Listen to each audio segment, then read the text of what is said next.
Hey guys, what's up? It's Phoebe from Alternative Twist Radio. Today we have a very special guest. This is 69 Windmills, Ed Gilmour. Hi, Ed. Hey Phoebe, how you doing? Good. How are you? Yeah, I'm good, thanks. All good, thank you. Yeah, and we're missing your other musical partner, David Williamson Smith, but I'm glad I have you on the line right now with me. Ah, that's nice. Thank you very much. Good to be here. Yes. So you released a new single recently. You want to tell me about your new single?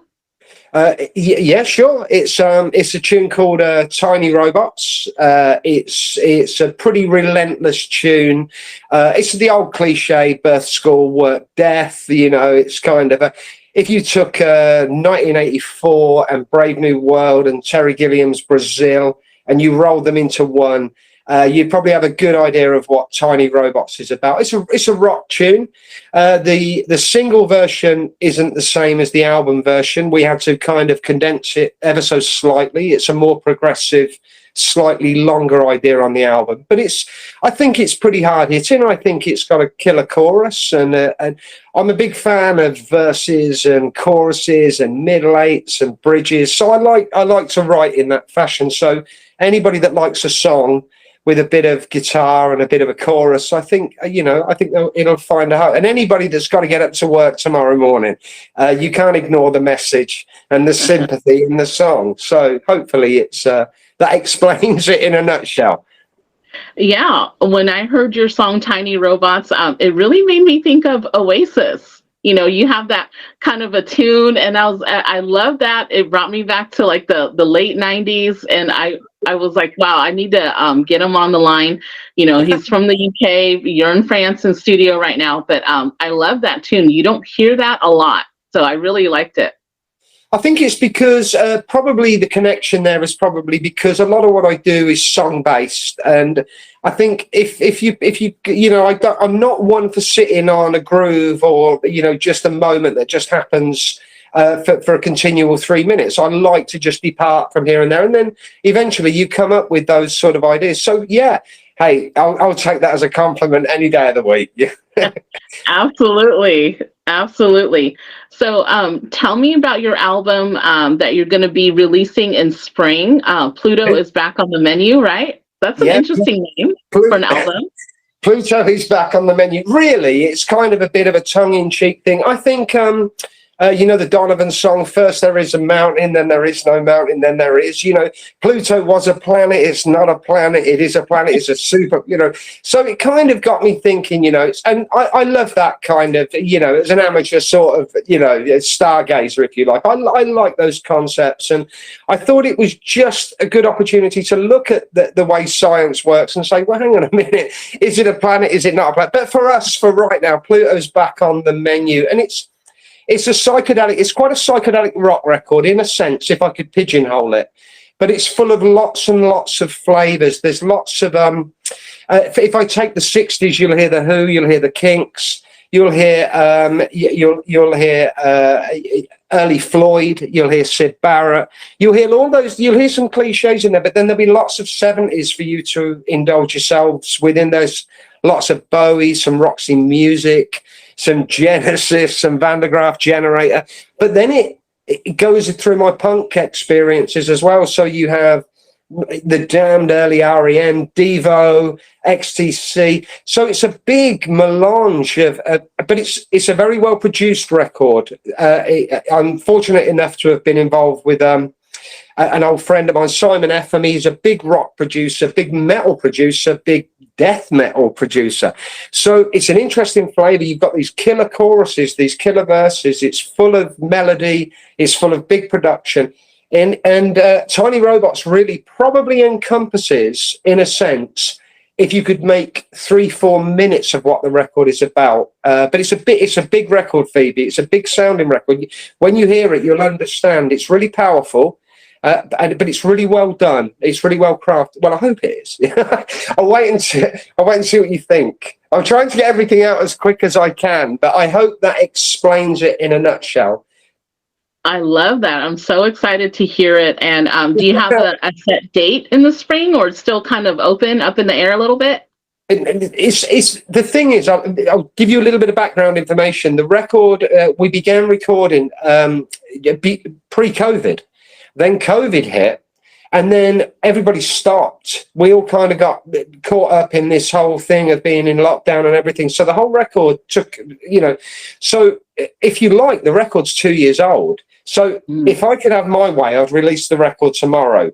But I understand the way we have to play the game a little bit. We've got the new single. We're a little bit behind schedule, but it's a timeless record. We're not caught up in a fashion loop, or we're not caught up in a contemporary agenda in any way, shape, or form. So we can move when we feel like it. So if I was to say sort of around March or April, that's as close as I can get for now, because I have to allow breathing space for the new single, which is called Rainbows, by the way. So it's a little plug there. So if I can, we just allow that to breathe and do its thing, and then we're good to go with the album. So if we say March, April, it'll get you much, much closer to where we'll be at that point. I love it. And tell me about the new release that you mentioned, Rainbow. So is that going to be released soon, or did you already release it? No, it's not released yet. So it's the thing is, Tiny Robots hasn't quite finished the campaign yet. So the minute that's kind of done its thing, as most bands go down that route, then it's time for Rainbows to rear its ugly head, as it were. So we'll be looking at probably within 3 to 4 weeks, maybe 6 weeks, something like that, and then Rainbows will start to emerge as the next stage, if you like. There's actually a single that precedes all of this. It wasn't really a single. It's a longer idea. It was a tune called UFO John. So if we went back a peg, we're at stage 2 already. So stage 3 would be Rainbows, and then so if I give you a rough 6 weeks maximum, then we'll start to work Rainbows. And then as I say, after the interview, I'll send you the link, and then let me know what you think. And when we're good to go, we're good to go. And I think it's I think we've, in a way, Tiny Robots is still picking up some traction, and people are still saying, I've got my first play on BBC radio in 20 years probably. So wow.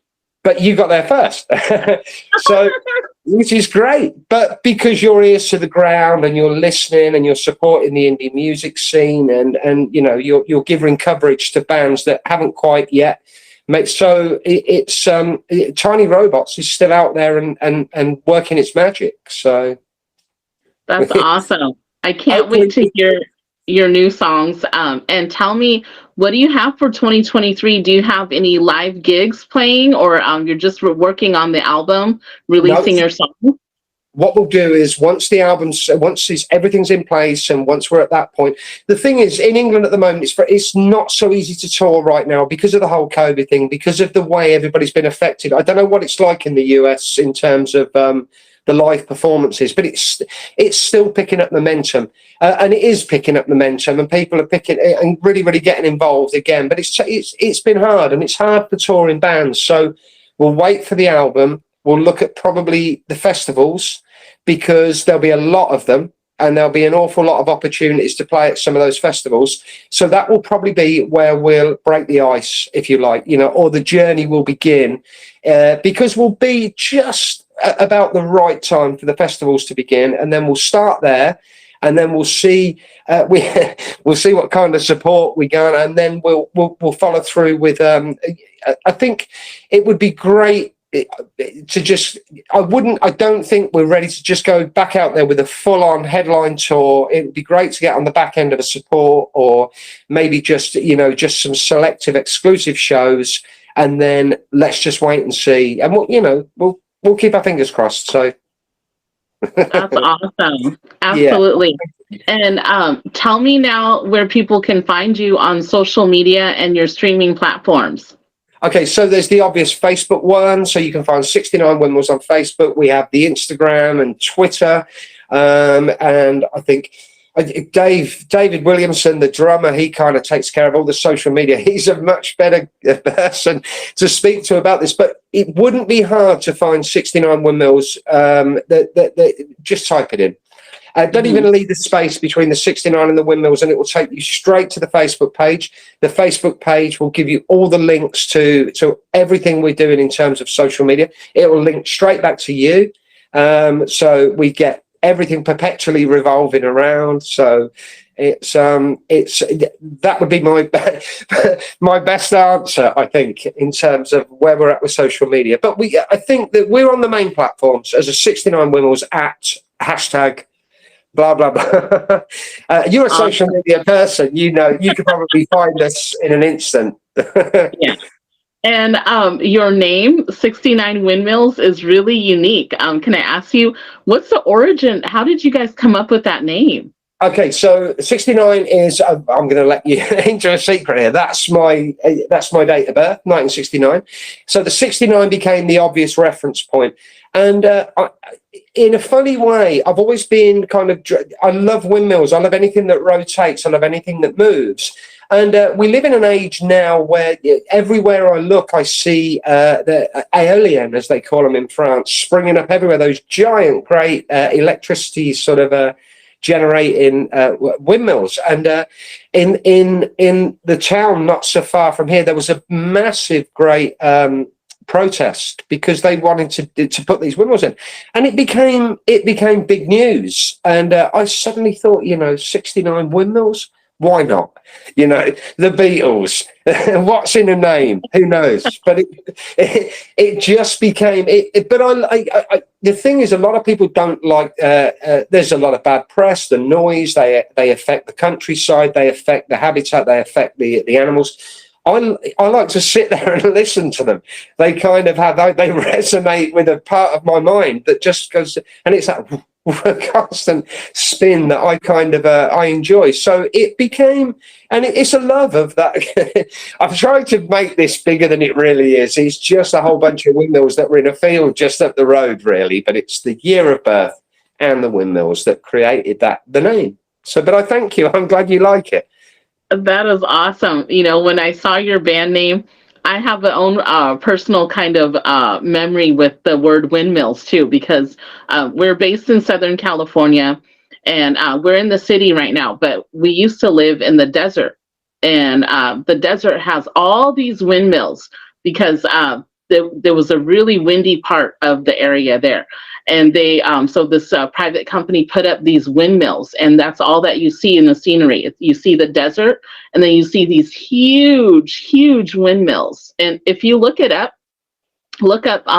Palm Springs, and you'll see windmills. I mean, that's all that you see in the desert. And it goes for miles and miles. And that's what people associate here in Southern California.